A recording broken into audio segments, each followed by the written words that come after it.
আমি দেখতে চাইলাম শয়তানটা কই। 40 পাউন্ড মিশরীয় পয়সা লাগলো জাদুঘরে ঢুকতে। আমরা ঢুকতেছি, ঢুকে দেখলাম শয়তান কই, গুড়ি সব জায়গায়, বিশাল জাদুঘর। জিজ্ঞেস করলাম আসলটা কই, বলল যে তিনি দোতলায় আরাম ফরমাচ্ছেন, ওনারে দেখতে হলে আরো 40 পাউন্ড দেওয়া লাগবে। তো চিন্তা করলাম এটা কি অপচয় হয় নাকি। পরে দেখলাম আল্লাহ তাআলাই তো বলেছেন, কুল সিরু ফিল আরদ ফানজুর কাইফা কানা আকিবাতুল মুকাজ্জিবিন। আমার দুনিয়া ঘোরো আর আমার সত্যের অস্বীকারীরা তাদের পরিণতি আমি কি করেছি চোখ দিয়ে দেখো। তো আল্লাহই তো কইছে দেখতে, যাই দেখে আসি। যাই দেখলাম গ্লাসের বক্সের ভিতরে মিস্টার ফেরাউন চিতই শুয়ে রয়েছে। জীবনে তো শয়তান দেখি নাই, আমার মনে হয়েছিল শয়তান যদি দেখতাম মনে হয় এইরকমই হইতো। চোখ দুইটা এখনো আছে, মাথায় কয়েক গাছে চুলও আছে, হাতের নখও কয়েকটা আছে, গলাটা এরকম চিকন, বডিটা কাপড় দিয়া জড়ানো। আহারে ফেরাউন, কি জ্বালান জ্বালাইছ।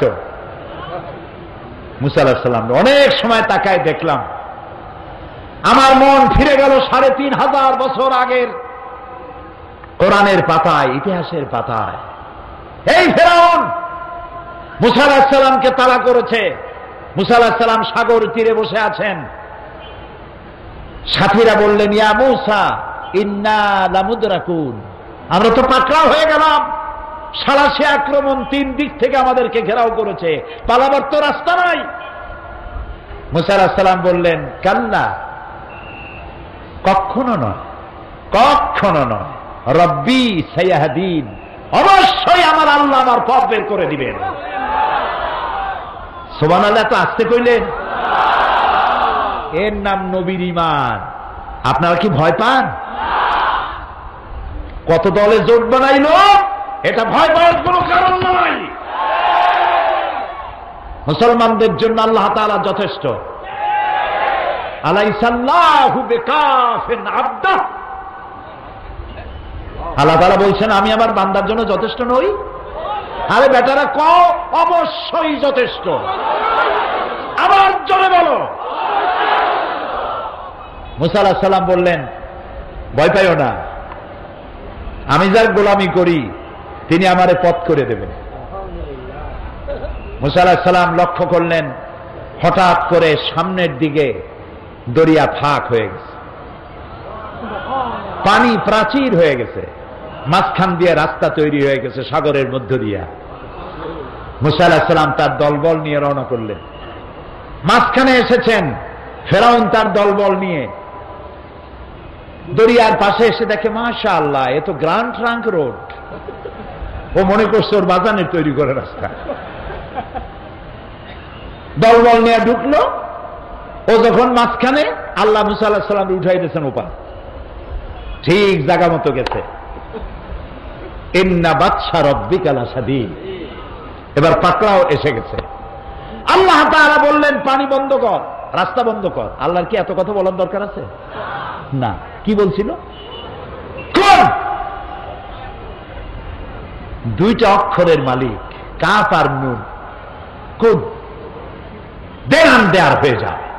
ফায়াকুন, ইনফিনিট পাওয়ার, সীমাহীন শক্তির মালিক, যা খুশি তাই করেন। আল্লাহর কসম, দুনিয়ার মুসলমানেরা যদি আল্লাহকে এই পাওয়ার হিসাবে বিশ্বাস করে, পৃথিবীর কোন শক্তি মুসলমানদেরকে প্রধানত করতে পারবে না।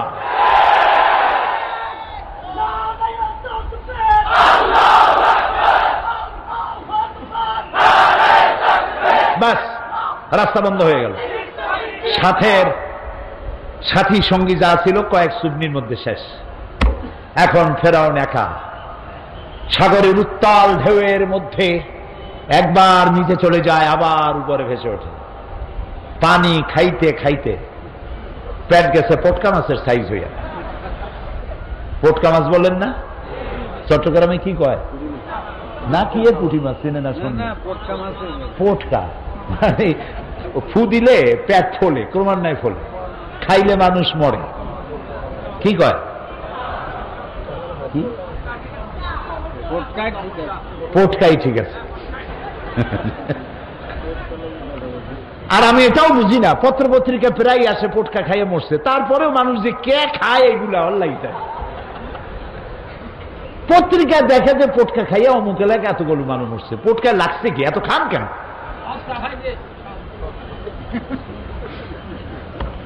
সস্তা পাইলেই খাইতে হবে। আচ্ছা যাই হোক, ফেরাউন দেখলো আর তো উপায় নাই। ফেরাউন বলছে আমানতু আন্নাহু লা ইলাহা ইল্লাল্লাযী আমানাত বিহি বানু ইসরাঈল। ও আল্লাহ, আমি ঈমান আনলাম ওই ইলাহের উপরে যার উপরে ঈমান এনেছে বনি ইসরাইলেরা। আল্লাহরে বুঝাইতেছে যে তুমি যদি না বোঝো তাহলে তুমি এভাবে বোঝো যে বনি ইসরাইলেরা যে আল্লাহর উপর ঈমান আনছে আমি কিন্তু সেই আল্লাহর উপর ঈমান আনছি। ও আনা মিনাল মুসলিমিন, আর আমি তো মুসলমান আল্লাহ, এরপরেও তুমি আমার চুবাও কে? আল্লাহ তাআলা বলছেন আল আন, এখন ওয়াকাদ আসাইতা ক্বাবলু ওয়া কুনতা মিনাল মুফসিদিন। দেখেন আল্লাহ তাআলার বাচন ভঙ্গি কি সুন্দর। ফেরাউন বলতেছে আনা মিনাল মুসলিমিন, আমি হলাম মুসলমানদের একজন। আল্লাহ কয় ওয়া কুনতা মিনাল মুফসিদিন, তুই তো সন্ত্রাসী। কি আর মুসলমান? তুই তো সন্ত্রাসী। সারাটা জীবন আমার নবীকে জ্বালাইছো, আমার গোলামদেরকে জ্বালাইছো। বেটা তোরে আজ আমি ছাড়বো না, তোরে মারবো, তুই মরবি, তবে তো শরীরটা বাঁচাবো। আলিয়াউমা নুনাজ্জিকা বিবাদানিক, আমি তো শরীরটারে বাঁচায় দেব। পানিতে নষ্ট হবে না, জলচর প্রাণীরা খাবে না, মাটিতে নষ্ট হবে না, পোকা মাকড়ে খাবে না। আমি তোরে শুটকি বানাইয়া রাখবো কিয়ামত পর্যন্ত, যাতে পৃথিবীর সব স্বৈরাচারেরা তোরে দেখে যেন শিক্ষা নিতে পারে। ওই আল্লাহ আছে না নাই? আরো জোরে বলো। সেই আল্লাহই আছে।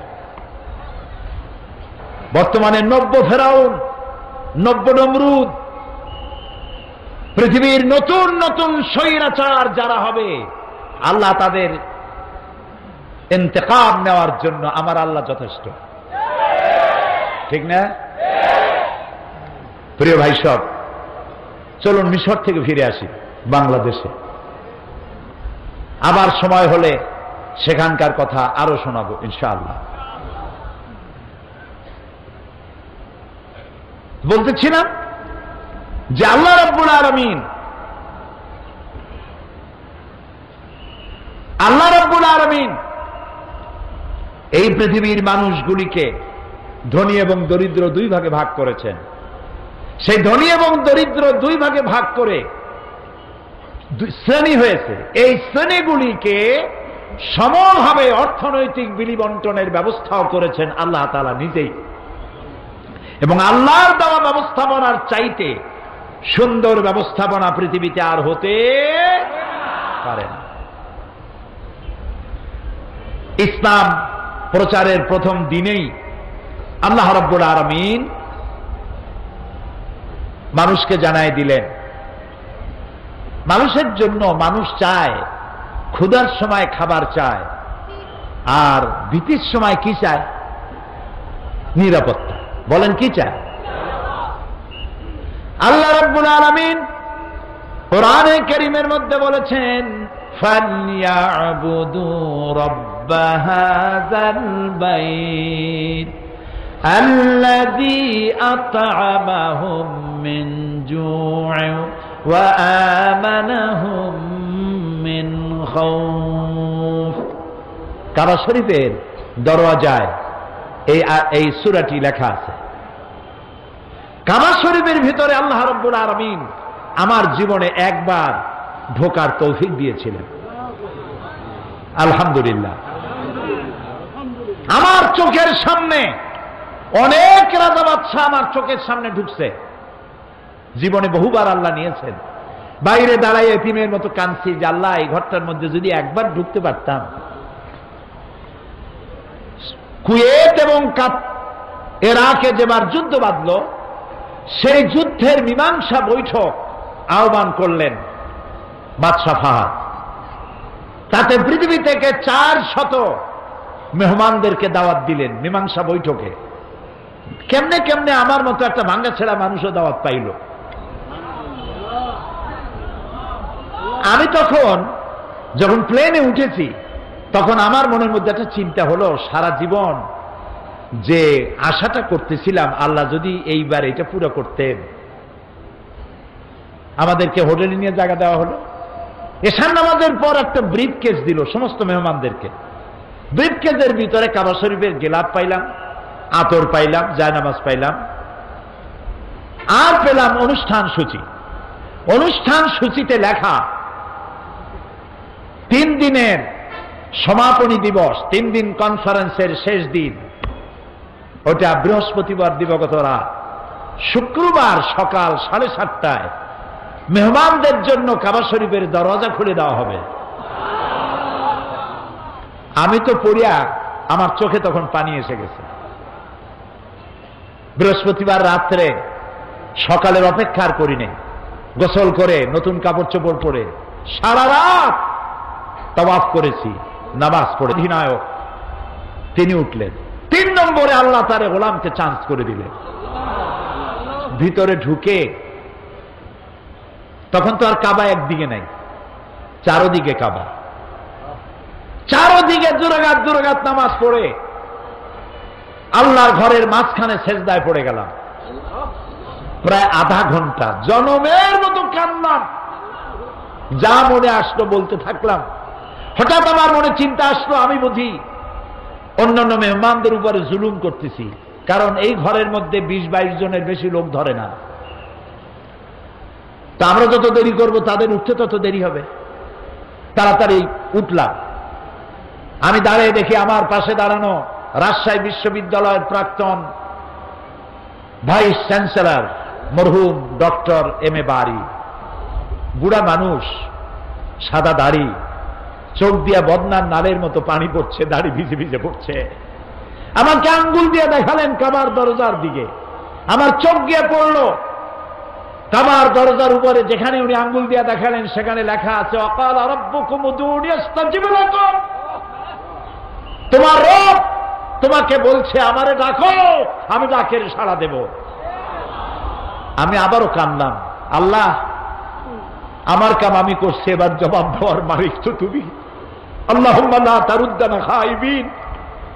ওর নিচেই দেখি লেখা সূরা কুরাইশ, ফালিয়াবুদু, পুরা সূরা লেখা ফালিয়াবুদু রাব্ব হাযাল বাইত। আমার কাছে মনে হলো যেন আল্লাহ তাআলা কুরাইশদের হাত ধরে বলতেছেন, বেটারা ক্ষুধার সময় যদি খাবার চাও আর ভীতির সময় যদি নিরাপত্তা চাও, ফালিয়াবুদু রাব্ব হাযাল বাইত, এই ঘরের মালিকের ইবাদত কর। কোন ঘর? বাইতুল্লাহ। কি হবে? আল্লাযী আত'আমাহুম মিন জু'ইন ওয়া আমানাহুম মিন খাউফ। এই ঘরের মালিকের ইবাদত যদি করো, তাহলে তিনি তোমার ক্ষুধার সময় খাবার দিবেন আর ভীতির সময় নিরাপত্তা দান করবেন। আল্লাহ রাব্বুল আলামিন কোরআনে কারীমের মধ্যে পরিষ্কার করে বলে দিয়েছেন মানুষের খাবারের কথা। এই পৃথিবী সৃষ্টি করে মানুষের সকলের খাবারের বন্দোবস্ত আল্লাহ করে দিয়েছেন।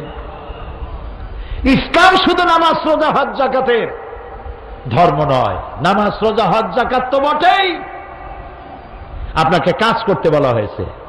প্রিয় ভাই সব, কিছু জিকির আজকার, টুপি, মেসওয়াক, দাড়ি, এগুলি শুধুমাত্র ইসলাম নয়। এগুলো ইসলাম, তবে শুধুমাত্র ইসলাম নয়। কথা কি বুঝে আসতেছে? ইসলাম বলছে তোমাকে কাজ করতে হবে। ফাইযা কুদিয়াতিস সালাত ফান্তাশিরু ফিল আরদ। যখন নামাজ পড়া হয়ে গেল আর বসে থেকো না, বেরিয়ে যাও। কে বলতেছেন? এ মাহফিলে যদি কোনো অফিসার থাকেন, অফিসারদেরকে বলবো বেলা 1টার সময় নামাজ পড়ার জন্য আপনি মসজিদে চলে যান, নামাজ পড়ুন, ফরজ আর সুন্নত। জোহরের নামাজে নফল পড়বেন না, কারণ নফল পড়লে, তসবিহ তেলাওয়াত করলে যে সময়টুকু নষ্ট করবেন, বেতন পুরাপুরি নেবেন, বেতন হালাল হবে না। সুস্থ অবস্থায় মেডিকেল সার্টিফিকেট নিয়ে কোন জায়গায় আখিরি মুনাজাতের জন্য যাবেন, বেতনটা হালাল হবে না, অর্থাৎ ফাঁকি দিতে পারবেন না। আখিরি মুনাজাত তো এখানেও হয়, উল্টা পাল্টা বুঝবেন না। হাইদা কুদিয়াতিস সালাত ফান্তাশিরু ফিল আরদ, আল্লাহ তাআলা বলছেন নামাজ শেষ হয়েছে, বাইরে যাও। কোথায় যাও? আমার জমিনে ছড়িয়ে পড়ো, খেতে যাও, খামারে যাও, অফিসে যাও, আদালতে যাও, কলে যাও, কারখানায় যাও, কাজ করে খাও। অবতাগু মিন ফাদলিল্লাহ, আর আমার অনুগ্রহ অনুসন্ধান করো। আমি যত রুজি ছড়ায় রাখছি এগুলি রোজগার করো, এগুলি কামাই করো। সুবহানাল্লাহ। ইসলাম কাজের কথা বলে, কাজ করে খাও। পৃথিবীতে একজন নবী নাই যিনি কাজ করে খান নাই। আজকে ইমামদের একটা সম্মেলনে আমি এই বক্তব্য রেখেছিলাম, জিজ্ঞেস করেছিলাম যে একজন নবীর নাম বলেন যিনি উম্মতের হাদিয়ার উপরে তার রিজেক, তার পরিবার নির্ভর করত। উম্মতেরা হাদিয়া না দিলে নবী আজকে না খেয়ে থাকবে। এইরকম কোন নবীর দুরবস্থা ছিল বলেন, আমাকে নাম বলেন। পারবেন? পারবেন? আদম আলাইহিস সালাম কৃষি কাজ করতেন, ইদ্রিস আলাইহিস সালাম জমিন চাষ করতেন, দাউদ আলাইহিস সালাম কর্মকার ছিলেন, লোহার অস্ত্রপাতি, খন্তা, শাবল, দা, বটি থেকে শুরু করে সব বানাইতেন। সব নবী কাজ করেছে। রাসূল করিম সাল্লাল্লাহু আলাইহি ওয়াসাল্লাম ব্যবসা করেছেন, ছাগলের রাখালগিরি করেছেন, সমস্ত আইম্মায়ে মুজতাহিদিন কাজ করেছেন। রাসূলুল্লাহ বলেছেন এই হাতের চাইতে এই হাতের দাম বেশি। এই হাতটা কি? ভিক্ষা। এই হাতটা কি? এই হাতটা কি? দেওয়া। রাসূল বলেছেন এইটার দাম বেশি। সুবহানাল্লাহ। তো এইটা আপনি দিবেন কি করে যদি আপনি রোজগার না করেন? আর আল্লাহ তাআলা বলেছেন আমি রুজিতে বরকত দিয়ে দেব। তিজারত করো, ব্যবসা করো, রুজিতে বরকত দেব। সুবহানাল্লাহ। কাজ করিয়া খাও। কাজের জন্য জমিন ছেড়ে দেওয়া হয়েছে, তবে কাজ করতে গিয়ে উযকুরুল্লাহ যিকরান কাসীরা, বেশি বেশি আমার জিকির করিও। যখন কাজ করতে যাবা কি করবা? জিকির করবা। সেই জিকিরটা কি? আপনি অফিসে কাজ করতেছেন আল্লাহু আল্লাহু, জমিনে চাষ করতেছেন আল্লাহু আল্লাহু না। এই জিকির মানে হলো স্মরণ। তুমি নামাজ পড়ে অফিসে গেছো, আমি যদি, এই জিকির মানে স্মরণ। আমি আল্লাহ যেন তোমার মাথায় থাকি, তোমার ব্রেনে থাকি, তোমার মনে থাকি। যদি তাই থাকি তাহলে তুমি কলমের খোসা দিয়া তোমার অধীনস্থ ব্যক্তির চাকরি নষ্ট করতে পারবা না। চাকরির সময় আমি যদি তোমার দেমাগে থাকি, সরকারের টাকা কলমের খোঁচা দিয়া পকেটস্থ করতে পারবা না। টিয়ারের গম আর কাবিখার গম জন্মের খাওয়া খাইতে পারবা না। এটার নাম রাখছে কাবি খা, মানে খাবি, জন্মের খাওয়া খা, খাবি খা। আল্লাহ স্মরণে থাকলে এটা পারবা না। জমিন চাষ করতে গেছো, আমি যেন স্মরণে থাকি। আমি যদি স্মরণে থাকি, পরের জমিনের আইল তুমি ঠেলতে পারবা না আমার ভয়তে। সুবহানাল্লাহ। যারা ঘুষ খান, যারা ঘুষ খান, চট্টগ্রামে আমি মনে করি এরকম অফিসার নাই। যারা ঘুষ খান তারা জিজ্ঞেস করি কি খাইতেছেন, কি খান? আহারে, মানুষের পিঠের উপরে পিস্তল ঠেকাইয়া তার কাছ থেকে টাকা আদায় করার নাম যদি সন্ত্রাসী তৎপরতা হয়, তাহলে অফিসিয়াল ফাইল আটকাইয়া মানুষের কাছ থেকে ঘুষ আদায় করা এর থেকে মারাত্মক সন্ত্রাসী তৎপরতা।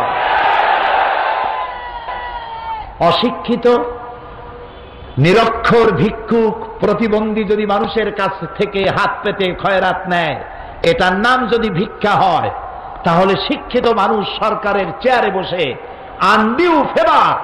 যদি আপনার মক্কেলের কাছ থেকে ঘুষের টাকা নেন, তাহলে মূর্খ, অন্ধ, কানা, পঙ্গু লোকের ভিক্ষার চাইতে এটি আরো মারাত্মক ভিক্ষা।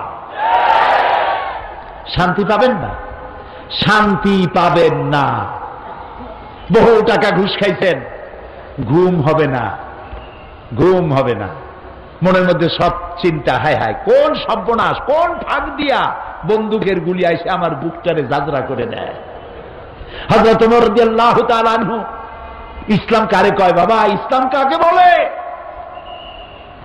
রোমক সম্রাট তার গোয়েন্দা বিভাগের লোক পাঠায় দিয়েছে, দেখো তো যেভাবে ইসলাম এক একটা দেশ দখল করতেছে, তার আদর্শ দিয়ে না জানি রোমও কবে চলে যায়। আমিরুল মুমিনিন কেমন সিংহাসন, কেমন দেখে আসো।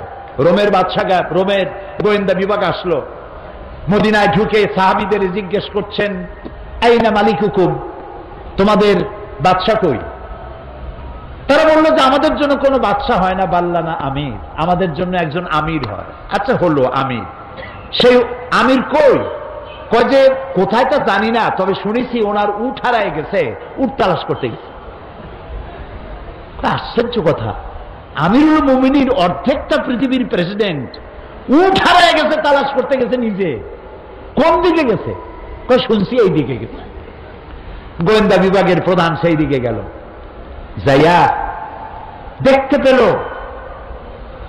সাথে একটা লোক গেছিল, যাই দেখে একটা উট গাছে বাঁধা, আর গাছের তলে একটা লম্বা মানুষ শোয়া। যখন শুইছিল তখন হয়তো গাছের ছায়াটা ছিল, বেলা গড়ে গেছে, গাছের ছায়া সরে গেছে, রোদের মধ্যে হাত মাথার তলে দিয়া শোয়া, উট বান্ধা, আর কপালের ঘামে মাথার নিচের বালি ভেজা। সাহাবী বললেন, এই হচ্ছে আমাদের আমিরুল মুমিনিন ওমর ইবনুল খাত্তাব রাদিয়াল্লাহু তাআলা।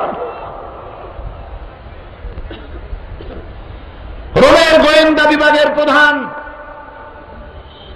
স্বাগতোক্তি মুখ থেকে বেরিয়ে গেল, ওমর আমার দেশের প্রেসিডেন্ট রাতের বেলায় দুর্গে ঘুমায়, চতুর্দিকে দুর্ধর্ষ সেনাবাহিনীরা বন্দুক উঁচু করে পাহারা দেয় সারা রাত, তারপরেও আমার বাদশার ঘুম হয় না। কোন ফাঁক দিয়া গুলে এসে পৈতৃক সম্পত্তি, জীবন পাখি উড়ে যায়, আর তুমি কোনো পাহারাদার নাই, কোনো লোক নাই, জন নাই, এই নির্জন মরুভূমিতে একা একা শুয়ে আছো।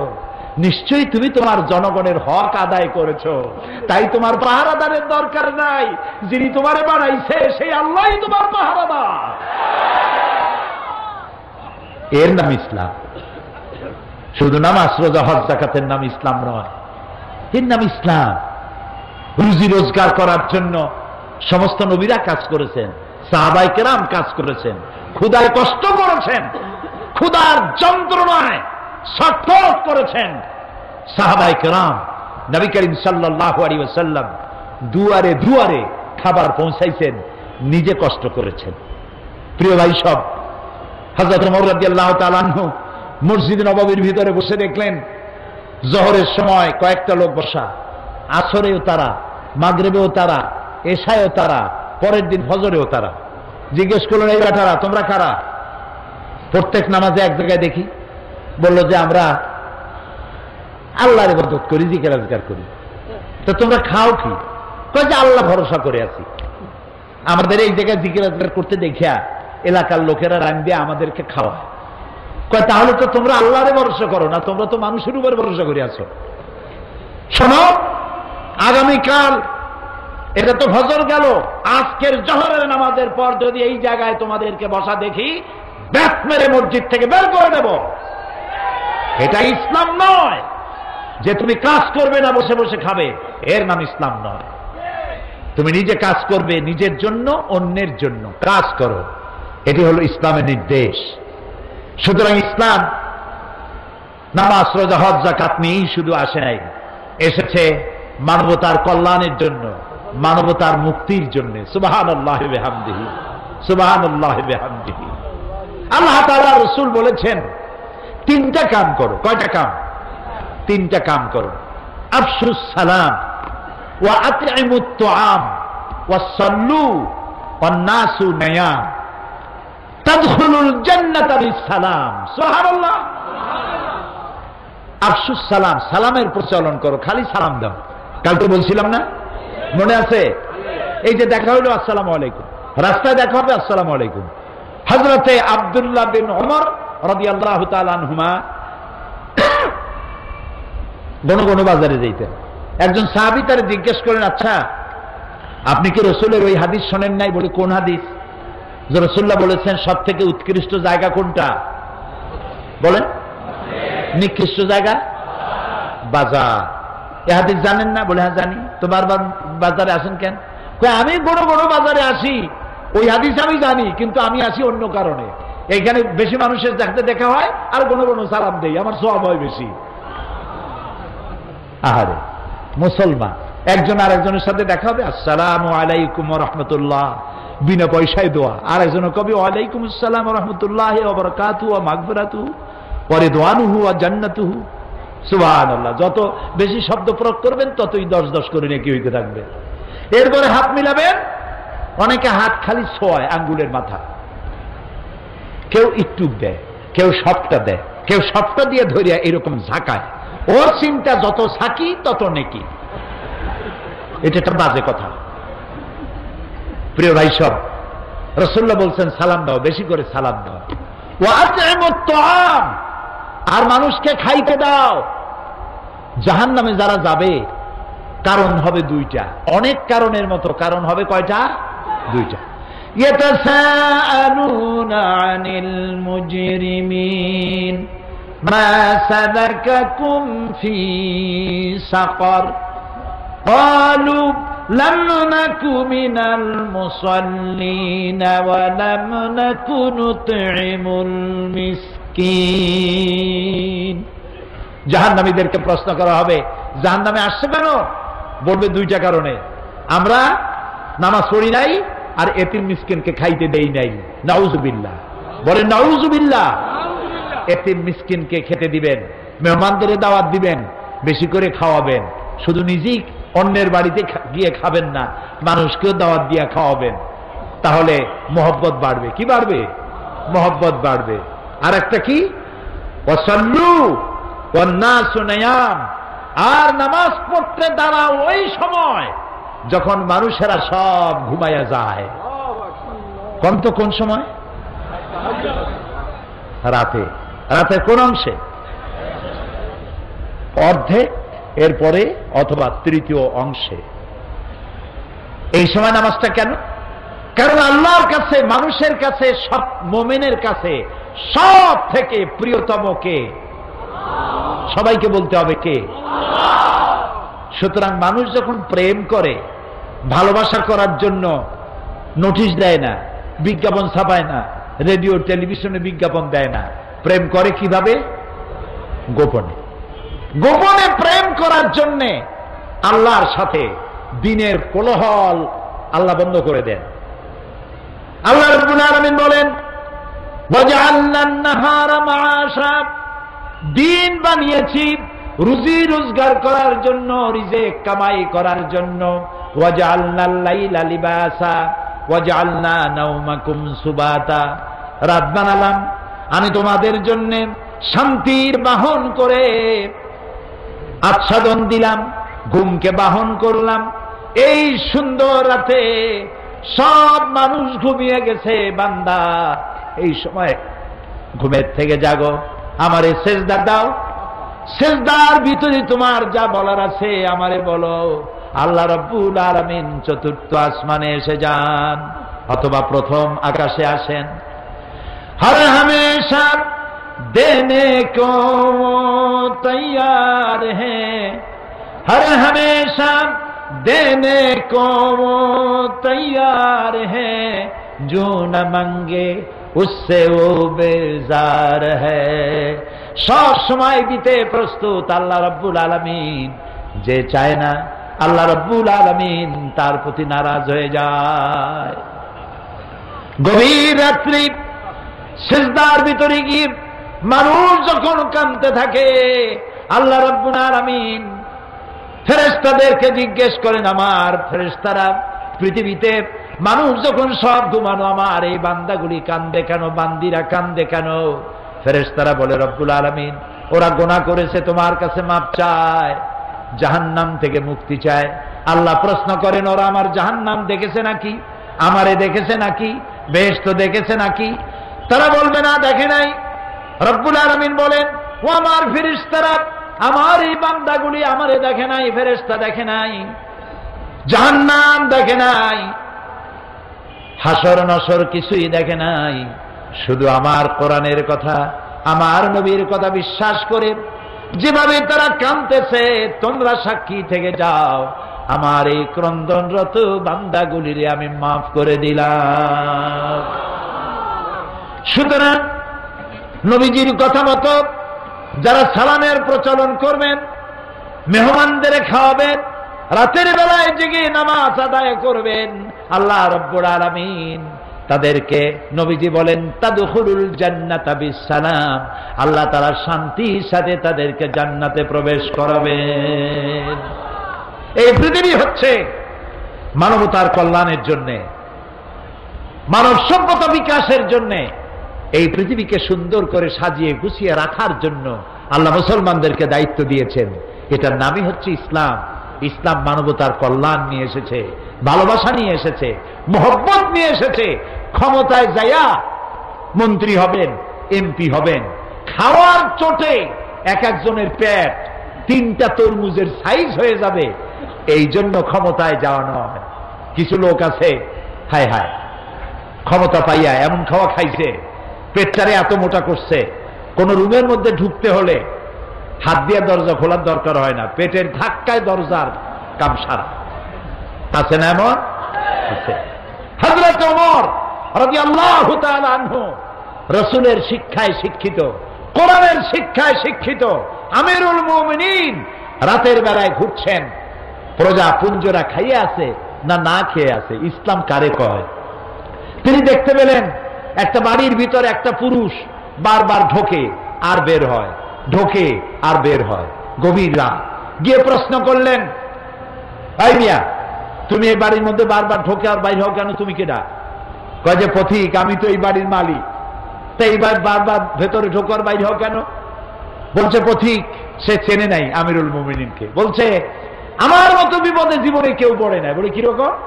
আমার ঘরে আমার বউ আসন্ন প্রসবা, এখনই বাচ্চা হবে, আমার ঘরে কোনো পুরুষও নাই, আমি ছাড়া কোন মেয়ে লোকও নাই, আর আমি এই বিষয় সম্পূর্ণ অনভিজ্ঞ, কিছুই জানি না, আমার স্ত্রীর কষ্ট, আমার জীবন বেরিয়ে যাচ্ছে, আমি কোনো সাহায্য করতে পারছি না। হযরত ওমর রাদিয়াল্লাহু তাআলা আনহু বলছেন, অপেক্ষা করো, দেখি আমি তোমার কোনো সাহায্য করতে পারি কিনা। গোটা পৃথিবীর, অর্ধেকটা পৃথিবীর প্রেসিডেন্ট, খলিফাতুল মুসলিমিন, আমিরুল মুমিনিন দৌড় দিলেন। কিছুক্ষণ পরে একটি মেয়ে লোক নিয়ে আসলেন, বাড়িওয়ালাকে বললেন, এখানে দাঁড়াও। মেয়ে লোকটিকে ভিতরে ঢুকাই দিলেন। কিছুক্ষণ পরে সেই মেয়ে লোক এসে আমিরুল মুমিনিনকে ডেকে বললেন, আমিরুল মুমিনিন, এই বাড়ির মালিককে বলেন আল্লাহ তাকে একটি পুত্র সন্তান দান করেছেন, পুত্রটিও সুস্থ, তার মাও সুস্থ। বাড়িওয়ালা তো আমিরুল মুমিনিন নাম শুনিয়া পায়ের তলা থেকে মাটি গজে গেছে। হযরত ওমর আমার জন্য কষ্ট করছে, দৌড়াইছে, কি আশ্চর্য, আমার তো বেয়াদবি হয়ে গেছে। তিনি করজোড়ে ক্ষমা চাইলেন, আমিরুল মুমিনিন, আল্লাহর রাস্তায় আমারে মাফ করিয়ে দেন, আপনি আমারে কষ্ট দিছি, আমি আপনাকে কষ্ট দিয়েছি, আমাকে ক্ষমা করুন। আর এই যে মেয়ে লোকটারে নার্স নিয়ে আসছেন, সেবিকা, কিছু টাকা আপনি তাকে দিয়ে দেবেন, এই টাকাগুলো আপনি নেন। হযরত ওমর বলেন,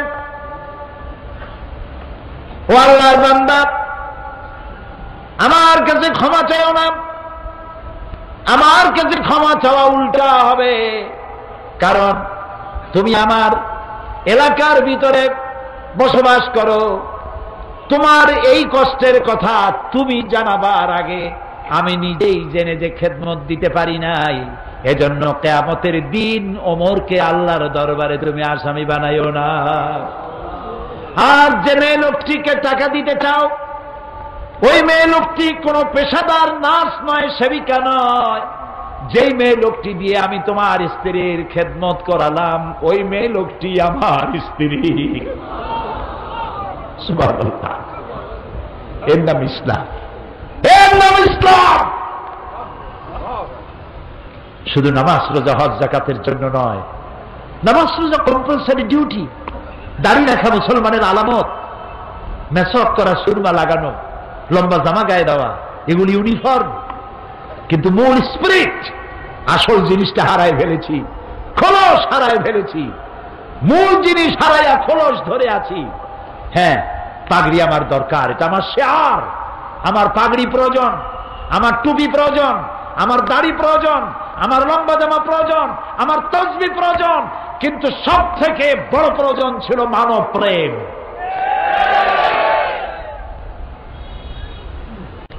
মুসলমান মুসলমানের প্রতি ভালোবাসা, মহব্বত করা, খোঁজ খবর নেওয়া। সে যদি আমার প্রতিবেশীও হয়, সে যদি আমার হিন্দুও হয়, সে যদি খ্রিস্টানও হয়, তার খোঁজ নেওয়া, খবর নেওয়া। অন্য ধর্মের প্রতি অসদাচরণ না করা, এটার নাম ইসলাম। আলহামদুলিল্লাহ, আমি আল্লাহ শুকর আদায় করি, আমার এলাকায় অনেক হিন্দু, অন্তত ৮০,০০০ ভোটার আমার এলাকা। নির্বাচনে আল্লাহ যখন জিতাই দিলেন, বিজয় মিছিল করি নাই। আল্লাহরে বলছিলাম, আল্লাহ তুমি যদি দয়া করে তোমার গোলামকে জিতায় দাও, বিজয় মিছিল করব না, তোমারে লম্বা করে সেজদা দেব, শুকর আদায় করব।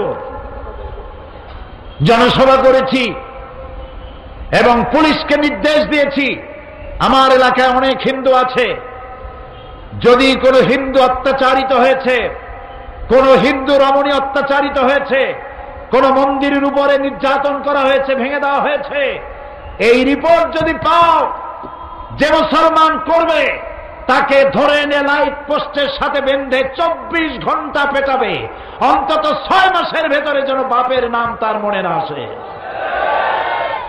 আলহামদুলিল্লাহ, আমার এলাকায় হিন্দুরা, হিন্দু নেতারা আমার মঞ্চে দাঁড়িয়ে বলেন, বিগত 8 বছর মায়ের কোলে সন্তান থাকে যেভাবে নিরাপদে, আমরা সেভাবে নিরাপদে আছি।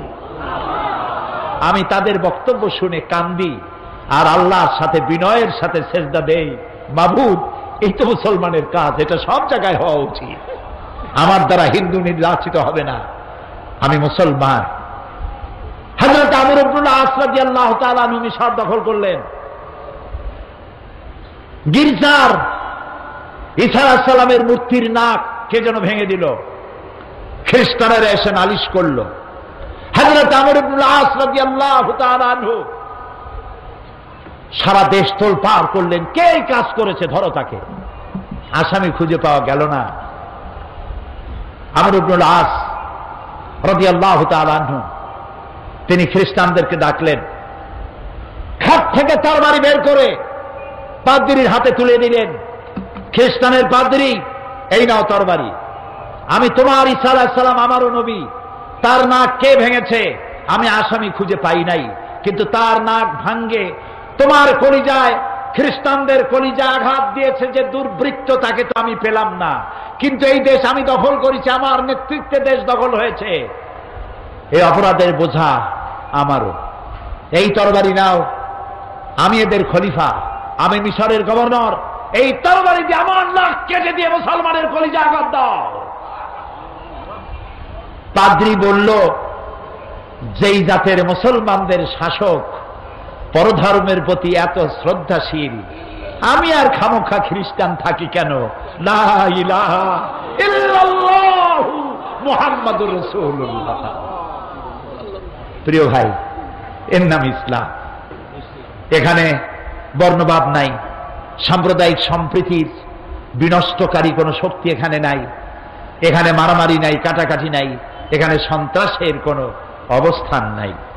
আমি যে বিষয়টি আপনাদের সামনে এনেছিলাম, ইন্না দীন ইনদাল্লাহিল ইসলাম, আশা করি আমি বুঝাতে চেষ্টা করব, যদি আল্লাহ আমাকে তৌফিক দেন।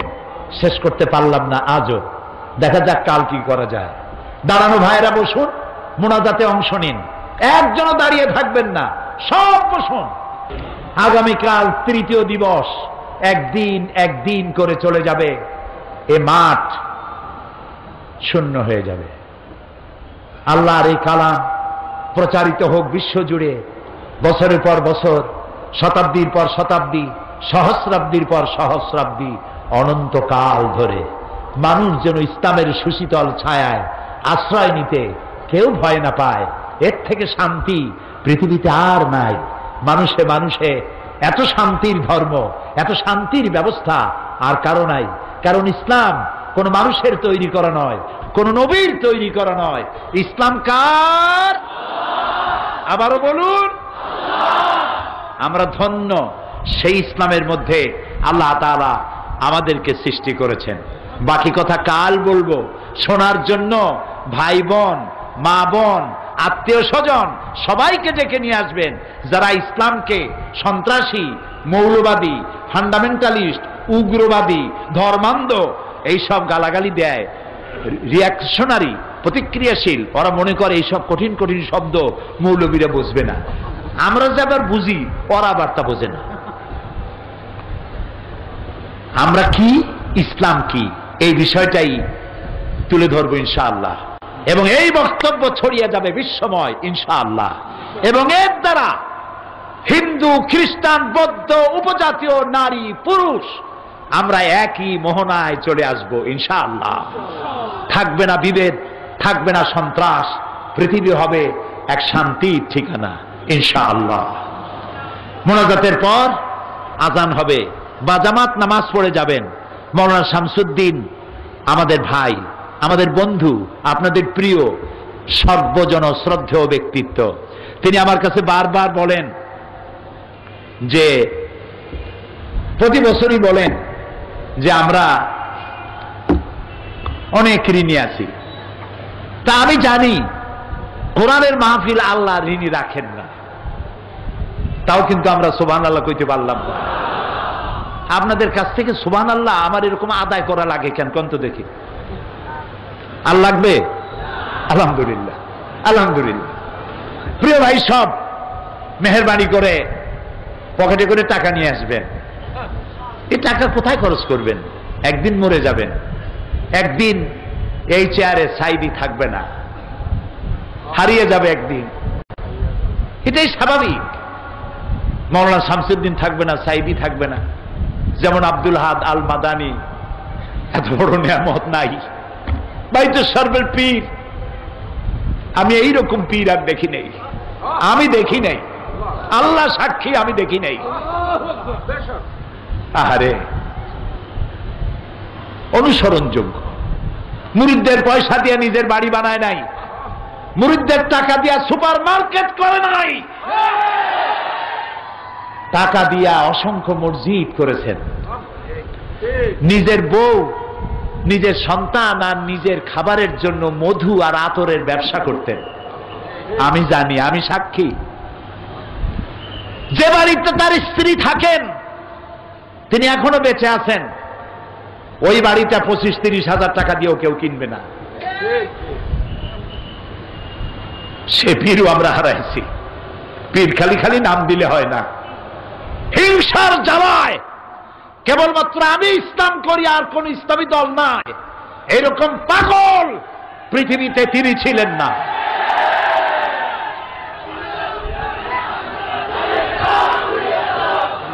সেই বলতেছি, সেই পীর সাহেব নাই,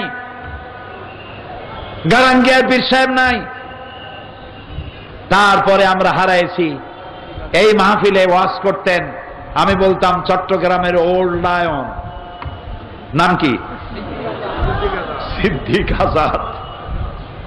আমারে দেখলি আমার কপালে একটা চুমা দিতেন, তিনিও নাই। হারাইছি। এই মঞ্চে বক্তৃতা করতেন শাইখুল হাদিস হযরত মাওলানা আবুল কাসেম মোহাম্মদ সিফাতুল্লাহ। আমার মঞ্চেই বক্তৃতা করতে করতে শহীদ হয়ে গেলেন। আল্লাহ তাকে শাহাদাতের মর্যাদা দিন। সারা জীবন ইসলামের খেদমত করেছেন। হারাইছি। মাদ্রাসা শিক্ষকদের জন্য বিশাল অবদান রেখেছেন, এদেশের আলেমদের জন্য অবদান রেখেছেন। মাওলানা আব্দুল মান্নান, প্রাক্তন মন্ত্রী, আল্লাহ তাআলা এইসব মরহুম ব্যক্তিদেরকে জান্নাতুল ফেরদাউসে ঠিকানা বানিয়ে দিন, তাদের জীবনের সাইয়াদগুলি হাসানাত দিয়ে বদলায় দিন। প্রিয় ভাই সব, আরেকজনের কথা আসলো, দুবাই, মরহুম আব্দুল আজিজ। দুবাই সরকার আমাকে 2 বার ইন্টারন্যাশনাল কোরআন কম্পিটিশন মুসাবেকাত, কোরআন কম্পিটিশনের প্রধান অতিথি হিসেবে বাংলাদেশ থেকে আমাকে দাওয়াত দিয়েছিল। কোন হলে লোক জায়গা দিতে পারবে না বলে দুবাই ন্যাশনাল ঈদ গ্রাউন্ডে মাহফিল করেছে আমার জন্য, যা দুবাইয়ের ইতিহাসে কোনোদিন হয় নাই এর পূর্বে। লক্ষাধিক লোকের বিশাল সমাবেশে দুবাইতে যে বক্তব্য রেখেছিলাম, দুবাই থেকে 4টা টেলিভিশন লাইভ প্রচার করেছিল। সেখানে আমার খেদমতে নিয়োজিত ছিলেন পাবনার মরহুম আব্দুল আজিজ। তিনি রোড অ্যাক্সিডেন্টে, সড়ক দুর্ঘটনায় আল্লাহ তাকে নিয়ে এনেছেন। আল্লাহ তাকে জান্নাতুল ফেরদাউসের মেহমান বানিয়ে দিন। আজকেও সৌদি আরব থেকে আমার কাছে টেলিফোন এসেছে, বেলাল হোসেন নাম, 15 বছর বিয়ে করেছেন, সন্তান নাই, কাঁদতে ছিল আর দোয়া চাইতেছিল। প্রিয় ভাই সব, আল্লাহর কসম, এই দোয়া কবুলের ভিতরে সাইদির কোন কেরামতি নাই, কোন কারিশমা নাই, আল্লাহর কসম। এখানে যে দোয়া যদি কবুল হয় তার একমাত্র কারণ কালামুল্লাহ, আল্লাহর কোরআন। আমি অযোগ্য, আমি অপদার্থ, আমি আল্লাহর এক গোলাম। সমস্ত মুজিজা এই কোরআনে। তাই লোকেরা বিশ্বাস করে এখানে দোয়া করলে আল্লাহ অনেক কথা শোনেন, না শুনলেও তার কিছু আসে যায় না। ফাআলুল লিমা ইউরিদ, যা খুশি তাই তিনি করেন। বান্দা শুধু চাইতেই পারে, অভিমান করতে পারে না। একজন একটা কবিতা বানাইছিল, আগার বক্স করো জারি, না বক্স তো ক্যা করো ক্যা। আয় আল্লাহ, তুমি যদি আমারে বক্স দাও, না ভুল বলেছি, আগার বক্স জহি কিসমত, না বক্স তো করো ক্যা। একজন কবি লিখেছেন, আল্লাহ তুমি যদি আমারে মাফ করে দাও তাহলে তো আমার খোশ কিসমত, আর যদি না মাফ করো তাহলে আমি আর করবো কি। আল্লাহর এক বড় আলেম, তিনি শুনে বললেন এই কবি তো বেয়াদব, তুমি যদি আমারে মাফ করো তাহলে আমার খোশ কিসমত, না করলে করবো কি। এটা তো কথা হইল, কবিতা পাল্টাও, এভাবে দেখো, আগার বক্সে জহি কিসমত, না বক্স তো করো জারি। আল্লাহ তুমি যদি আমারে মাফ করো এটা আমার খোশ কিসমত, আর যদি না মাফ করো, যতক্ষণ না মাফ করবা কাঁদতেই থাকবো। এটার নাম হলো ঈমান। সুতরাং আল্লাহ রাব্বুল আলামিনের কাছে এখানে বসে যত দোয়া করেছি, এরকম বহুত হইছে। মাহফিলে দান করেছে, বলেছে 15 বছর 20 বছর 10 বছর বাচ্চা হয় না। আমরা এখানে দোয়া করেছি, কার দোয়া আল্লাহ কবুল হয়েছে আল্লাহই ভালো জানেন। পরের বছর বাচ্চা কোলে নিয়ে মাহফিলে আসছে, আলহামদুলিল্লাহ। আজকে আসরের নামাজের পরে মক্কা শরীফ থেকে বেলাল হোসেন নামে এক লোক টেলিফোন করেছে আর কাঁদছে। 15 বছর সন্তান হয় না, তার বউ কান্দে, সে কান্দে। আল্লাহ তোমার দরবারে তো সন্তানের রুহের কোনো অভাব নাই। তুমি যেসব নরনারী সন্তান পায় নাই, কলিজাটা মরুভূমির মতো হয়ে গেছে, কোনা মাত্র রহমত দিয়া তাদের কলিজা ভরিয়া দিয়ে দাও, সন্তান দিয়ে দাও। যারা দোয়া চেয়েছেন, জি আমরা তাদের জন্য দোয়া করব। বিদ্যুৎ বিভাগ, তাদের জন্য দোয়া করতে হবে। সারা দেশে এখন বিদ্যুৎ সংকট চলছে, চাহিদার চাইতে উৎপাদন কম। কিন্তু চট্টগ্রাম তাফসীর মাহফিলে লোডশেডিং হচ্ছে না। এটার পেছনে যারা কাজ করছেন, খেদমত করছেন, আল্লাহ তাআলা তাদের মা বাপ এবং তাদের কবরগুলি কোরআনের নূর দিয়ে ভরে দিও। যেসব পুলিশ, র্যাব, গোয়েন্দা বিভাগ এ বিশাল মাহফিলের নিরাপত্তা প্রদান করছেন, আল্লাহ তাআলা তুমি তাদের জীবনের নিরাপত্তা দিও, তাদের বিবি বাল বাচ্চাকে নিরাপত্তা দিও, এবং জীবনের গুনাহ খাতা মাফ করে দিয়ে ইসলামী জীবন যাপনের তৌফিক দিও। আজ আর নয়, আগামীকাল বাকি কথা হবে। কয়েকটি বই এসেছে। আমি আগেই বলেছি, সারা বছর প্রকাশকরা বই লেখে আর ছাপায়, চট্টগ্রামের লোকেরা বই কেনে বেশি। গল্পের বই পড়ে লাভ নাই, উপন্যাস নাটক পড়ে লাভ নাই, সামান্য উত্তেজনা রোমান্স আর কিচ্ছু নাই। কোরআন এবং হাদিসের বই পড়লে জীবন সংশোধন হয়, শুনলেও হয়, পড়লেও হয়। সেজন্য বহু প্রকাশকরা এসেছে, পকেটের পয়সা নিয়ে বাড়ি ফিরে না গিয়া পয়সা মাহফিলেও দেবেন আর ওখান থেকে বই কিনে নিয়ে যাবেন। রাজি আছেন? রাজি আছেন? আল্লাহ তৌফিক দিক। সন্ত্রাস এবং জঙ্গিবাদ দমন ইসলাম গতকাল বলেছি। মুসলমানদের যারা সন্ত্রাসী বলে, এটি আমার লেখা, এটি এখন ইংরেজি হচ্ছে। সমস্ত ইউরোপিয়ান আমেরিকান দূতাবাসে ইংরেজিতে ছাপাইয়া পৌঁছায় দেওয়া হবে, তোমরা আমাদেরকে সন্ত্রাসী বলো, আমরা সন্ত্রাসী নই। ইসলাম সন্ত্রাসকে কখনো কবুল করে না, মঞ্জুর করে না। এটা ইংরেজি হয়ে ছড়িয়ে যাবে বিশ্বময় ইনশাআল্লাহ। সমস্ত শিক্ষিত লোকের এই বই পড়া উচিত। জঙ্গি, সন্ত্রাস ও জঙ্গিবাদ দমন ইসলাম, এটি আমার লেখা। আর তাফসীর বোঝার জন্য তাফহিমুল কোরআনের কোনো জুড়ি নাই। তাফহিমুল কোরআন আমি চাই প্রত্যেকটি মুসলমান